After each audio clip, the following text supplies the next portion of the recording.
আমি খালেদ হোসাইন। আমি চিটংয়ে ইউনিভার্সিটিতে পড়ার সুবাদে আসা।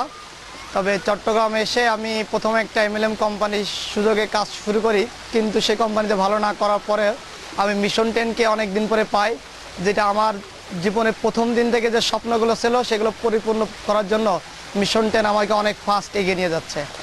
আর আমার ব্যক্তিগত যে স্বপ্ন, যে চাকরি বা জব সেক্টরের যে সমস্যাগুলো, সেগুলোকে আমি ফেস করার কারণে আমি সবসময়কে এমএলএম সবকে সামনে রাখছি এবং আমার এই স্বপ্নগুলো পূরণ করার পথে। আর মিশন 10কে আমি ধন্যবাদ জানাবো এত সহজে আমি কাজগুলো করার জন্য। মিশন 10 এমডি, চেয়ারম্যান এবং সম্মানিত পলাশদাকে আমার পক্ষ থেকে বিশেষ ধন্যবাদ এবং আমার টিমের পক্ষ থেকে সবাইকে ধন্যবাদ।